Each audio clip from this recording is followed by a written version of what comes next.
ये यकीन है कि वो मुझे जरूर पहचानते हैं। सुभान अल्लाह, सुभान अल्लाह।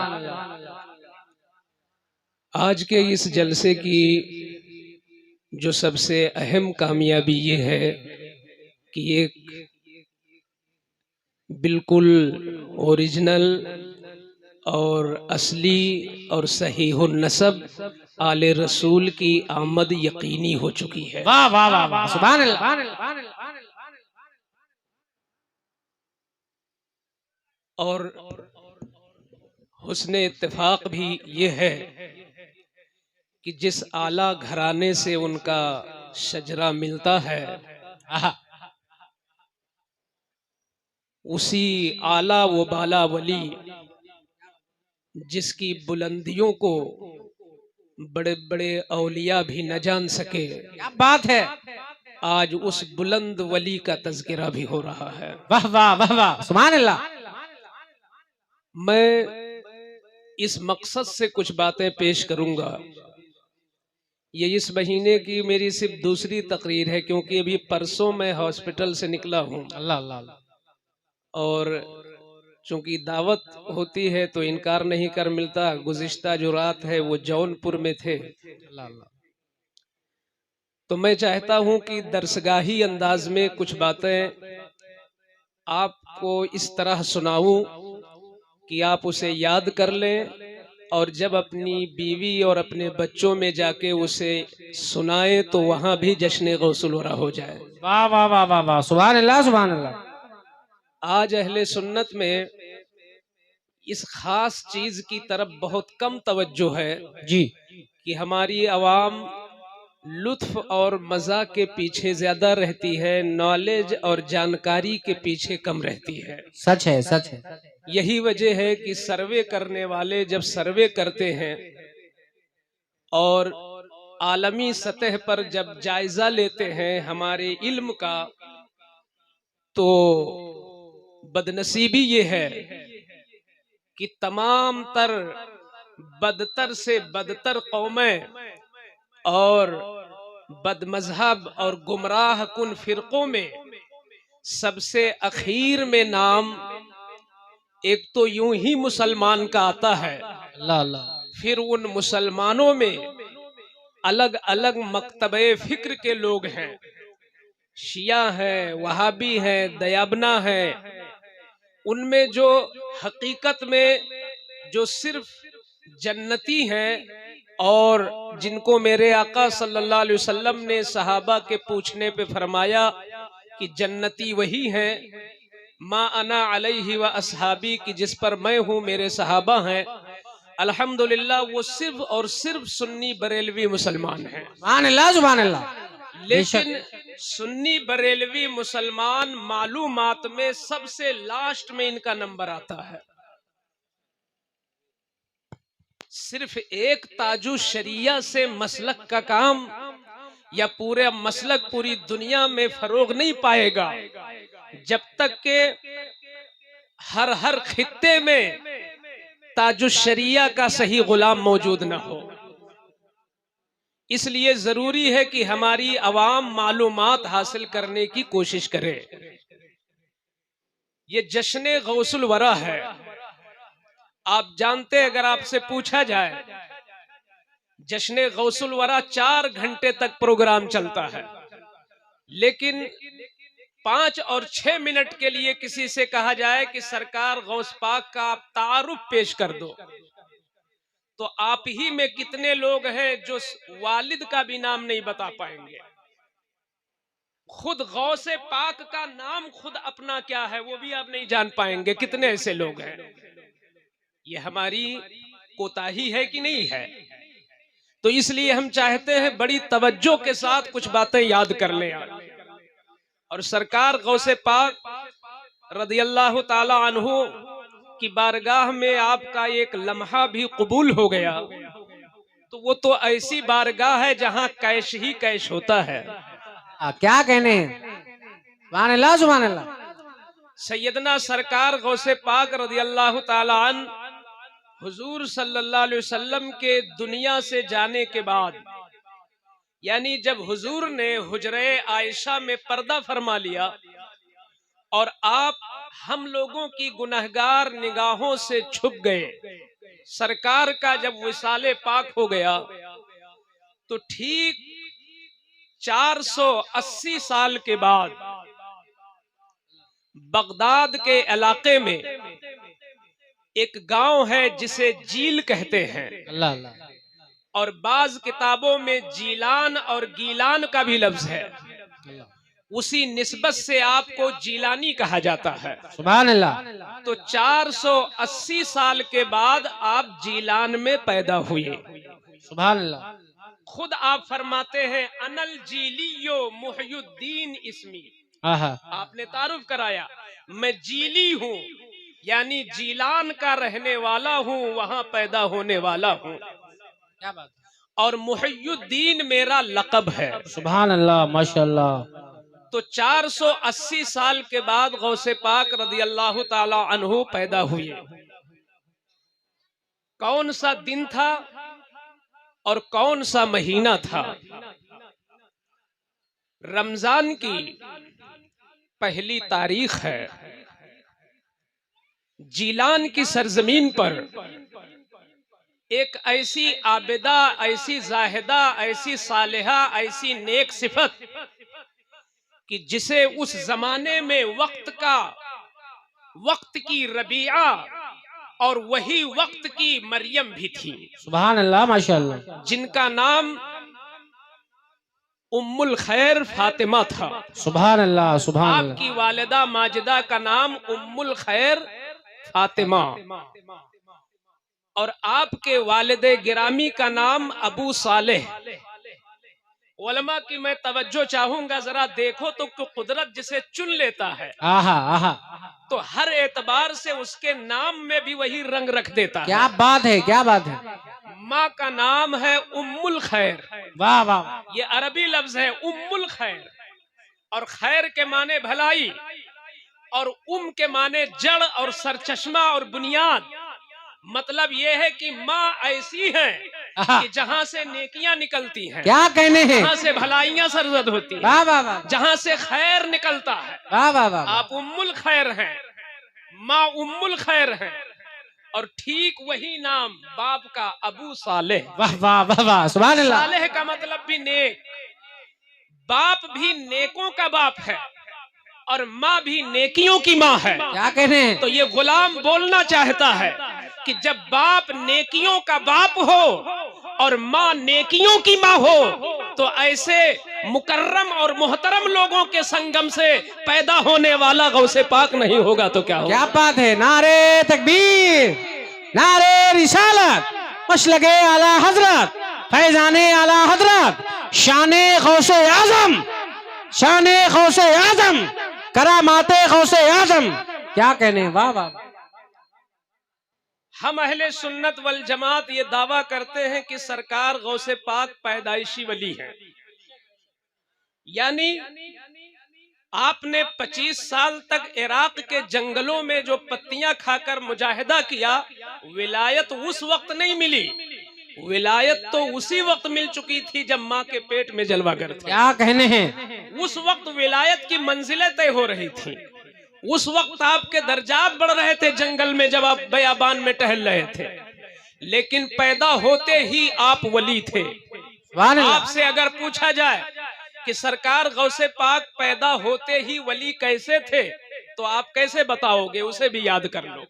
मैं सिर्फ दरसगाही अंदाज में आपको इसलिए बता रहा हूँ कि अब मेरा जज्बा ये जागा है कि हमारी कौम के पास मालूमात इकट्ठा हो, वरना आज मोबाइल पर, आज नेट पर, आज तमाम तर मीडियाई जरायों पर इस कदर लोगों की भीड़ है और इतनी उनकी गिरफ्त और छाप है कि मुसलमान सुन्नी जान ही नहीं सकता कि बोलने वाला अपना है या पराया है, और अकीदा बना लेता है। नतीजा ये होता है कि बाप का अकीदा कुछ होता है और बेटे का अकीदा कुछ हो जाया कर। हक है, हक है। इसलिए लोगों, इन जलसों को आप अपने लिए बहुत ही अहम कामयाबी का जरिया तस्वुर करो। सरकार गौसे पाक पैदाइशी वली कैसे हैं? जब आप पैदा हुए तो माँ फरमाती हैं कि मेरा बेटा रात में पैदा हुआ और आने वाली जो तारीख थी वो रमजान की पहली तारीख थी। आप जानते हैं, हमारी माँ बहनें भी सुन रही होंगी कि पैदा होने वाला जो बच्चा होता है उसको इतनी शिद्दत की भूख होती है कि कितने ऐसे बच्चे हैं कि अपनी उंगली खुद मुंह में दबाते हैं। ला ला ला वो पेट से निकलने के बाद प्यासे होते हैं, भूखे होते हैं, उन्हें ग़िज़ा की जरूरत होती है। सरकार गौसे पाक पैदा हुए तो रमजान की शुरुआत हो गई। वालिदा माजिदा फरमाती हैं कि वाह रे मेरा लाल, कैसा जन्नती लाल था सुभान अल्लाह। कि पैदा होने के बाद हजारहा कोशिशें की गईं कि आपको कुछ खिलाया पिलाया जाए, मगर बेटा अब्दुल कादिर ने सेहरी से लेकर के इफ्तार के वक्त तक कुछ भी अपने मुंह में न लिया। और जैसे ही लोगों ने इफ्तार करना शुरू किया तो मेरे बेटे अब्दुल कादिर ने ग़िज़ा लेना शुरू कर दिया। ला ला ला। दुनिया वालों को बता दिया कि पैदा होने वाला 10-20 साल की जिंदगी में विलायत नहीं पा रहा है, बल्कि पैदा होने वाला वली बन के पैदा हो रहा है कि जब 25 और 30 साल के लोग जो शऊर रखते हैं और रोजा रखते हैं और इफ्तारी जिस वक्त वो कर रहे हैं, अब्दुल कादिर जिंदगी का पहला दिन है, उसी वक्त आप भी इफ्तारी कर रहे हैं। वाह वाह वाह, नारे तकबीर, नारे रिसालत, मसलके आला हजरत, उर्से मुक़द्दस, जश्ने गौसुल वरा, शाने गौसे आजम। क्या कहने हैं? यहाँ कोई कह सकता है कि मुमकिन है ये इत्तेफाक हो सकता है किसी वजह से शहजादे ने दूध न पिया हो, एक दिन सहरी से लेकर इफ्तार तक अगर मुंह नहीं लगाया तो क्या जरूरी है कि रोजे की वजह से हो। अल्लाह अल्लाह। तो मैं कहता हूँ इत्तेफाक एक दिन होता है, लेकिन आप तारीखे गौसे आजम पढ़ के देखो, सिर्फ पहली रमजान को नहीं बल्कि शेख अब्दुल कादिर जिलानी ने पूरा महीना तसलसल के साथ यही अमल किया कि सेहरी से लेके इफ्तारी तक किसी दिन भी माँ का दूध नहीं पीते। और बगदाद के पूरे इलाके में शोर हो गया कि सैयदों के घराने में एक ऐसा बच्चा पैदा हुआ है जो पहले ही महीने में रोजा रखकर दुनिया को बता दिया कि ये वक्त का जुनैद बगदादी भी है, ये वक्त का इमाम राजी भी है। क्या कहने? नारे तकबीर, नारे रिसालत, फैजाने गौसे आजम, हक़्क़े खिताबत। सुभान अल्लाह। आप जानते हो, किसान हो, जमीन अच्छी होती है तो उसके अंदर फसलें भी अच्छी उगती हैं। पौधा अच्छा होता है तो फूल भी खुशनुमा होते हैं। जैसी जमीन वैसी पैदावार, जैसा पेड़ वैसे उसके फल और उसके फूल। तो मैंने बताया ना कि आपकी माँ भी बेमिसाल है और आपके वालिद भी बेमिसाल हैं। वाह वाह। आज के जमाने में जिन्हें बहुत बड़ा वली कहा जा सकता हो, उनसे बहुत आगे थे सरकार गौसे पाक के वालिदे गिरामी। आप तवज्जो से सुने, आज देखें हमारा आपका हाल ये है कि पैसा हो चाहे जैसा हो, अल्लाह अल्लाह, ये हमें सजदों में मजा क्यों नहीं आता, ये हमें नफल पढ़ने का जी क्यों नहीं चाहता। आप यहां से आज उठ के जाएंगे फजर की नमाज के लिए, बहुत कम लोग हैं जो तवज्जो देंगे। ये क्या वजह है? वजह ये है कि नमाज की फर्जियत भी मालूम है, नमाज की अहमियत भी मालूम है, वईदें भी मालूम है, मगर हमारी ग़िज़ाएं सही नहीं रह गई, हमारी रोजियों पे धब्बा आ गया, हमारी ग़िज़ा उतनी सुथरी और पाकीज़ा नहीं रह गई, जिसकी वजह से हमारे जज्बात सर्द हो गए हैं। आप जरा देखो, सरकार गौसे पाक रज़ी अल्लाह ताला अन्हु के वालिदे गिरामी, वाकया सुनाना मकसूद नहीं, सिर्फ इशारा करना मकसूद है कि आप जरा देखो कि कैसी पाक सोच थी, कितनी पाकीज़ा सोच थी और हलाल और हराम पर कितनी गहरी निगाह थी कि 3 रोज जिक्र इलाही में गुजर गए थे और एक लुकमा भी खाना नहीं खाया था सैयद अबू साले जंगी दोस्त ने। जब चौथा दिन शुरू हुआ तो देखा कि ये खूबसूरत, खुशनुमा, निगाहों को लुभाने वाला एक अच्छा सेब है जो नदी में डुबकियां खा रहा है। नफ्स ने कहा, दिल ने कहा, अबू साले खा लो ताकि अल्लाह की इताअत में तुम्हें ताकत मिल जाए, ताकि अल्लाह के जिक्र में तुम्हें पावर मिल जाए। उठा के खा लिया। मगर अल्लाह वाले जो होते हैं, अल्लाह वाले अल्लाह की हिफाजत में रहा करते हैं। अभी खाया ही था कि दिल से आवाज आई, अबू साले खा तो लिया है, लेकिन क्या जरूरी है कि ये किसी ने तुझे हिबा किया हो या तेरे नाम पे इसे तिराया गया हो? इस सेब का भी मालिक तो कोई होगा, यूं तो कोई चीज बेमालिक नहीं हुआ करती। अरे अबू साले तूने खा लिया, क्या मालिक से इजाजत लिया? ला ला ला। ये दिल में ख्याल आया तो घबरा गए और दिल में तहैया कर लिया कि जब तक कि मैं मालिक से मिल नहीं लूंगा और माफी करा नहीं लूंगा, उस वक्त तक मैं चैन से बैठूंगा नहीं। तलाशते मीलों चले गए। देखा कि ये खूबसूरत पेड़ लगा हुआ है जिसकी शाखें झुकी हुई हैं दरिया में, और उसी शक्ल के सेब लदे हुए हैं। दिल ने पुकारा, हाँ इसी पेड़ का सेब होगा। अंदर गए तो जानते हो अंदर एक बागबान बैठे हुए थे जो बूढ़े जरूर थे मगर पेशानी में विलायत के आसार थे, पेशानी में तहज्जुद का नूर था, चेहरे में नमाज का नूर मौजूद था। देखने वाले ने समझ लिया कि आने वाला भी वली है और जिससे इजाजत लेने जा रहा है ये भी वली है, ये भी दरियाए वलायत है और वो भी दरियाए वलायत है। क्या बात? एक दरिया दूसरे दरिया में मिल गया है, एक दरियाए मोहब्बत एक दूसरे दरियाए मोहब्बत में मिल गया है। पेशानी से पेशानी मिली। अबू सालेह ने अब्दुल्ला सोमई को पहचाना, अब्दुल्ला सोमई ने अबू सालेह को पहचाना। क्या है माजरा? अर्ज करते हैं हुजूर आप इस पेड़ के मालिक हो और मैं भूखा इंसान था, मैंने खा लिया से बगैर इजाजत के, जो भी शर्त हो मंजूर है मगर मुझे माफ कर दो, मुझे माफ कर दो। मैं इस गांव के लोगों से पूछना चाहूंगा, एक सेब ही तो खा लिया था, वो भी चुराया नहीं था, वो भी जानबूझ के नहीं खाया था, बल्कि शिद्दते भूख में इतराता हुआ सेब नजर आया तो खा लिया। मगर कैसी सोच थी उनका, इस्लाम कैसा था, उनकी फिक्र कैसी थी, उनका खौफे खुदा कैसा था, शरीयत पर उनका अमल कैसे था। आज हम और आप जो भी कारोबार चाहते हैं शुरू कर देते, ये नहीं देखते कि वो कारोबार शरीयत के एतबार से जायज है कि नाजायज है। हम हर किस्म की कारोबार में अपने पैसे लगा देते, उलमा से नहीं पूछते कि आखिर ये कारोबार हमारे लिए दुरुस्त है कि नहीं दुरुस्त है। आज एक बेचने वाला फल, आप नानपारा में चले जाओ, आप लखनऊ में चले जाओ, आप बहराइच में चले जाओ, फल बेचने वाले कारी साहब मैंने देखा है कि अच्छे अच्छे फल ऊपर लगे हैं अल्लाह अल्लाह और डुप्लीकेट नीचे लगे हुए हैं। क्या बात है? अब वही सेब बेचने वाले लोग 150 रुपया वाला सेब ऊपर सजाए हुए हैं और 80 और 60 वाला बीच में रखे हैं। दाम ले रहे हैं 160 का और दे रहे हैं 60 और 70 रुपया वाला। मैं कहता हूं क्या ये आपके लिए जायज हो रहा है? क्या आपके लिए ये दुरुस्त हो रहा है? क्या आपकी रोजी पे इसका फर्क नहीं आ रहा है?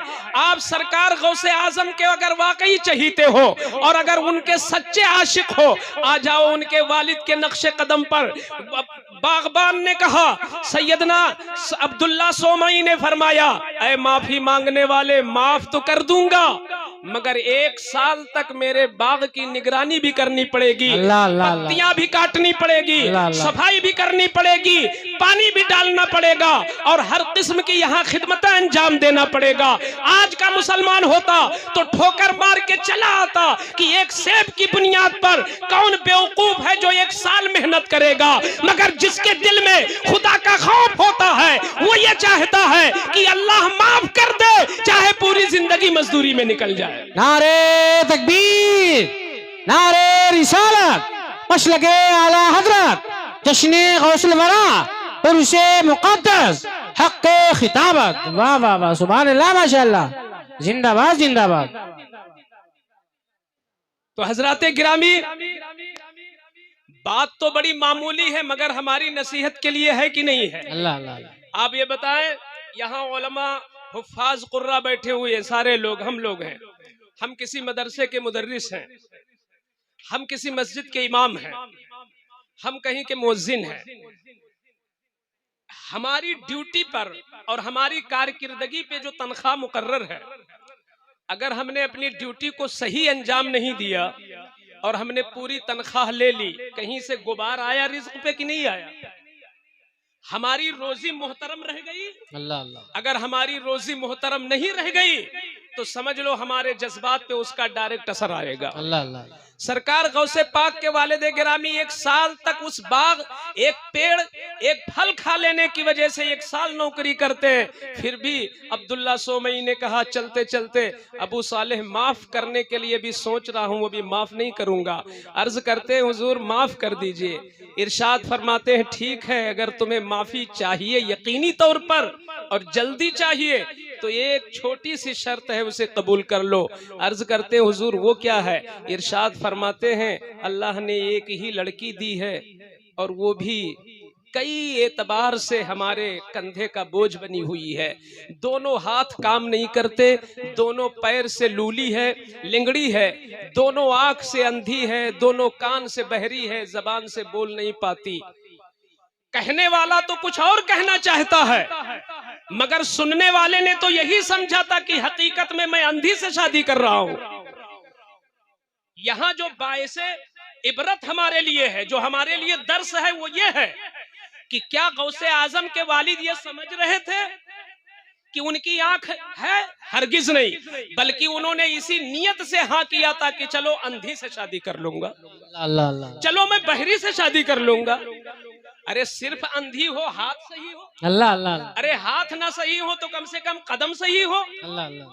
न हाथ सही, न पैर सही, न आंखें सही, न कान सही, न जबान सही। ये तो जनाजा है, बीवी कहाँ? ये तो जनाजा है। आज कौन वो जवान होगा जो इन 5 चीजें गायब हो और वो शादी करने के लिए राजी हो जाए? इंसान समझेगा मर जाना बेहतर है, मगर ऐसी अपाहिज बीवी को कौन टोकरे में लाद करके भीख मांगेगा कि जिसके न पैर सही हो, न जिसके हाथ सही हो, न जिसके कान काम करते हो, न जिसकी आंखें काम करती हो, न जिसकी जबान बोल पाती हो। मगर वाहरे गौसे आजम के वालिद का तकवा कि समझ रहे हैं कि सारी चीजें मुअत्तल हैं, मगर फिर भी खौफे खुदा इतना है कि अल्लाह इस दुनिया को अब अबू साले जिंदगी नहीं समझता है, जिंदगी तो आखिरत को समझता है। मौला मैं इसको भी कबूल करता हूँ, मगर तू मुझे माफ कर दे। अबू साले ने कहा मुझे चाहिए ऐसी बीवी। अब्दुल्ला सोमई ने निकाह कर दिया और फरमाते हैं हुजूर आपने कुछ और कहा था, निकला कुछ और। इरशाद फरमाते हैं तुमने हमारा राज नहीं समझा। क्या बात है? तुमने हमारा मतलब नहीं समझा। मामला यह है कि बेटी की उम्र है 18 साल। अल्लाह अल्लाह अल्लाह। लेकिन अल्लाह ने मेरी बेटी को वो तकवा अता कर दिया।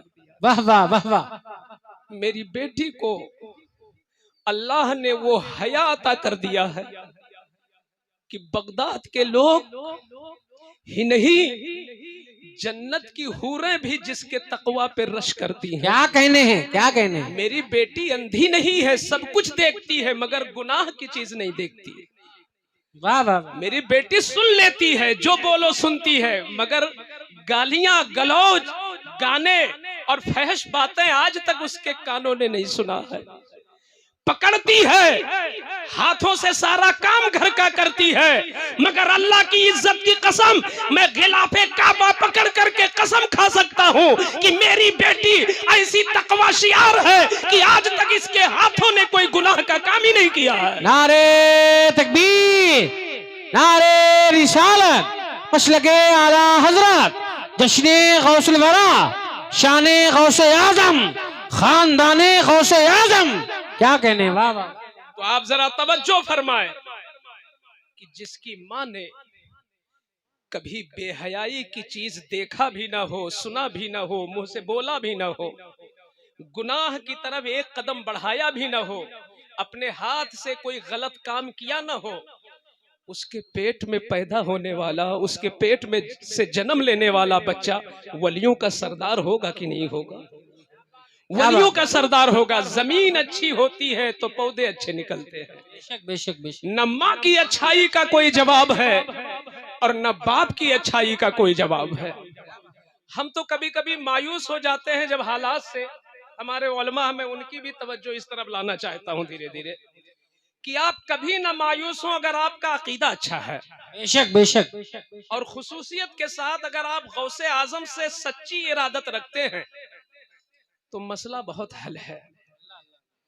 अल्लाह ने इस जमीन के ऊपर सरकार गौसे पाक को अपनी शान का ऐसा मजहर बना के भेजा है कि मर्ज उसी की तरफ से है, शिफा भी उसी की तरफ से है। बेशक बेशक बेशक। परेशानियां आती हैं और परेशानियां दूर भी होती हैं, मगर तमाम परेशानियों के लिए हल्लुल मुश्किलात बनाकर गौसे आजम को पैदा कर। सुभान अल्लाह, क्या कहने हैं, बहुत खूब।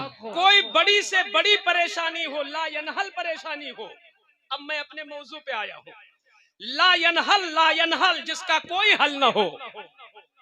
मिसाल के तौर पर अगर कोई नीरो का मरीज है, बहराइच और नानपारा के डॉक्टरों ने जवाब दे दिया तो आप लखनऊ जाएंगे, पूछेंगे मुफ्ती साहब लखनऊ में कोई बड़ा डॉक्टर नीरो का, तो हम कहेंगे डॉक्टर मजहर साहब का नंबर ले लीजिए।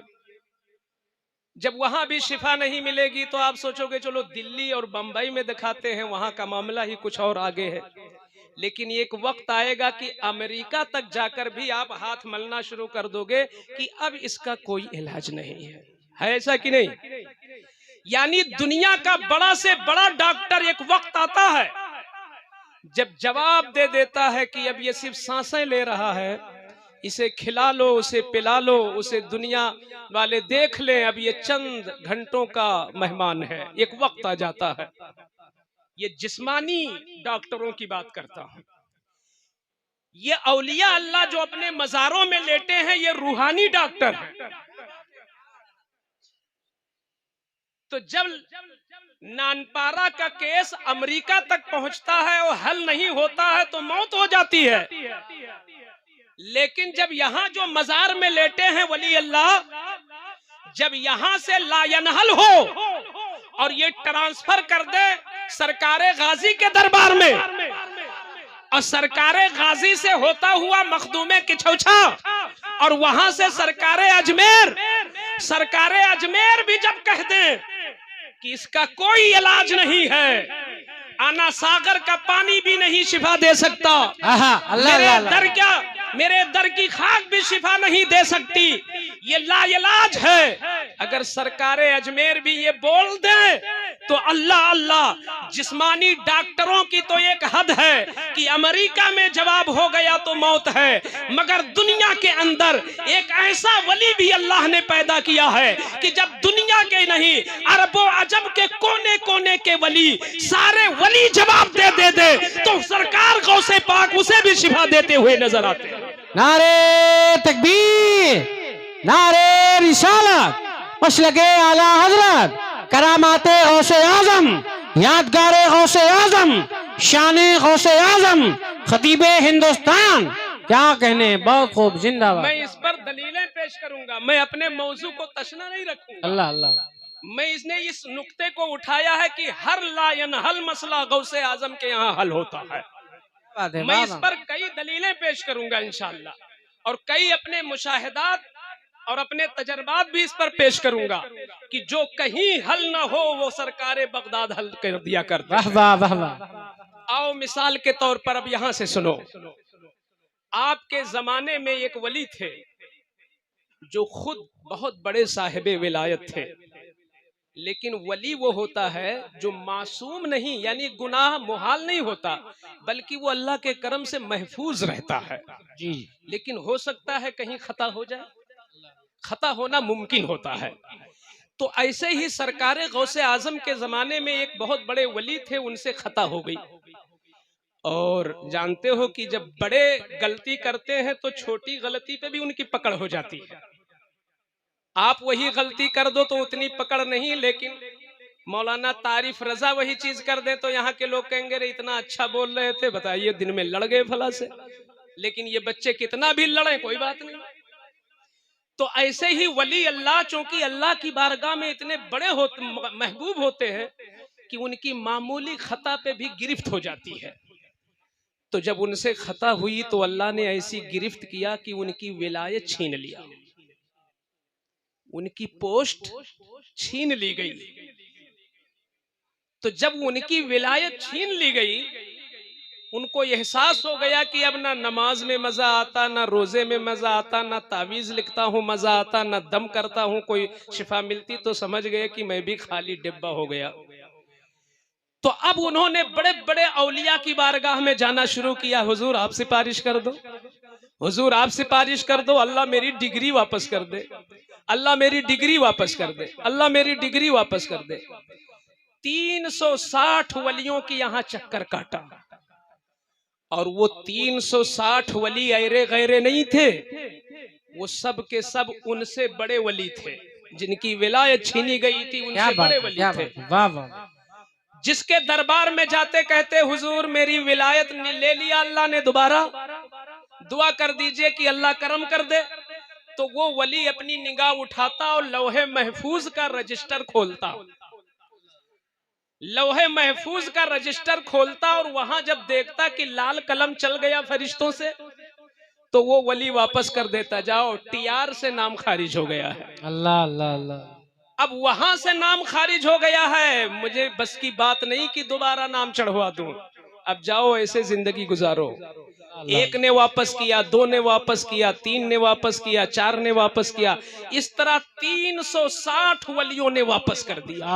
अल्लाह। अब जब 360 वलियों ने वापस कर दिया तो अब मायूस हो गए, जिंदगी जैसे तैसे गुजारने लगे, मगर अब अजाब आना शुरू हो गया उन पर। अल्लाह अल्लाह। चेहरा काला काला हो गया, जिस्म सफेद और चेहरा काला। ये सजा दुनिया के अंदर ये कितनी बड़ी कि चेहरा मस्त हो जाए और इंसान समाज में बिल्कुल दूसरों के सामने हकीर हो जाए, तजलील, ये बहुत बड़ी बात थी उनके लिए। तो जब चेहरा उनका काला हो गया तो घबराए, रोने लगे बड़े कर्ब के साथ, बड़े दर्द के साथ कि कोई मसीहा नहीं मेरे दर्द का। किसी ने कहा ऐसी बोली क्यों बोलते हो जब बगदाद में गौसे आजम मौजूद हैं? ऐसी मायूसी की बोली मत बोलो जब बगदाद में बड़े पीर मौजूद हैं। क्या बात है। वो गए बड़े पीर के पास, कहते हैं हुजूर आखिरी मसीहा आप हैं। अल्लाह अल्लाह अल्लाह। यहां से जवाब हो गया तो मेरे लिए फिर कहीं रोशनी नहीं है। शेख अब्दुल कादिर जिलानी फरमाते हैं बताओ मामला क्या है। अर्ज करते हैं हुजूर अल्लाह ने मेरी विलायत छीन लिया। इरशाद फरमाते हैं कोई खौफ नहीं, तुम समंदर के पास आ गए हो। क्या बात है, क्या बात है। कोई खौफ नहीं, तुम समंदर के पास आए हो। मैं दुआ करता हूँ तुम्हारी विलायत मिलेगी अभी। अल्लाह अल्लाह अल्लाह। चेहरे पे मुस्कुराहट आ गई, खुशी के आसार जाहिर हुए। अल्लाह की बारगाह में दुआ किया शेख अब्दुल कादिर जिलानी ने, ऐ मेरे मौला तू कादिर है और तेरी अता से तेरा ये बंदा अब्दुल कादिर है। वाह वाह वाह वाह। तू कादिर है, मैं अब्दुल कादिर हूँ। मौला की तरफ से आवाज आई, क्या कहना चाहते हो अब्दुल कादिर? अर्ज करते हैं हुजूर फला बंदे की विलायत वापस कर दे। क्या बात है। अल्लाह की तरफ से आवाज आई, अब्दुल कादिर क्या तुमने लौहे महफूज नहीं पढ़ा? क्या लौहे महफूज में नहीं देखा क्या है उसका नाम? अल्लाह अल्लाह। अर्ज करते हैं मेरे मौला तेरे करम से तो मेरी पुतली हर वक्त पढ़ती रहती है उसको। अल्लाह अल्लाह। तेरे करम से मेरी निगाह तो उसी पे जमी रहती है। मैंने पढ़ लिया है तब अर्ज कर रहा हूँ। क्या बात है। तो अल्लाह की तरफ से फिर आवाज आई है, अब्दुल कादिर सुनो, 360 वलियों की बात मैंने रद्द कर दिया। अल्लाह अल्लाह अल्लाह। यही बात 360 मेरे मकबूल और महबूब बंदों ने रखा और मैंने सबकी बात को रद्द कर दिया है। अब तुम क्या कहते हो? तो शेख अब्दुल कादिर जिलानी का जरा अंदाज देखो। क्या बात है। कहा है कहने वाले ने कि दरे करीम से बंदे को क्या नहीं मिलता, जो मांगने का तरीका है उस तरह मांगो। जिंदाबाद। अब्दुल कादिर जिलानी अर्ज करते हैं, ऐ मेरे मौला तू मुझे एक बात बता दे कि तेरी कुदरत में है कि नहीं कि विलायत वापस कर। अल्लाह अल्लाह अल्लाह। तेरी कुदरत में है कि नहीं? अल्लाह की रहमत को जोश आया। अल्लाह ने फरमाया कि ऐ अब्दुल कादिर, तुमने वो बात कह दी, यकीनन मैं कादिर मुतलक हूँ, वो विलायत की वापसी क्या उससे अच्छी विलायत अता कर सकता है। सुभान अल्लाह, सुभान अल्लाह। तो शेख अब्दुल कादिर जिलानी अर्ज करते हैं, मेरे मौला, अगर तुझे विलायत नहीं वापस करना था तो मुझे दुआ करने की तौफीक क्यों बख्शी थी? क्योंकि कोई पत्ता बगैर तेरी इजाजत के हिलता नहीं है। तो अब्दुल कादिर की जबान पे दुआ आई तो तेरी इजाजत से दुआ आई है। इसलिए मेरे मौला, अब तू करम कर दे। तो आवाज आई, ऐ मेरे अब्दुल कादिर, तुमने बड़े अच्छे अंदाज में मांगा है, अब उस बंदे का मामला मैं तुम्हारे हवाले करता हूँ। तुम चाहो तो मरदूदों में नाम लिखवा दो और तुम चाहो तो मकबूलों में नाम लिखा दो।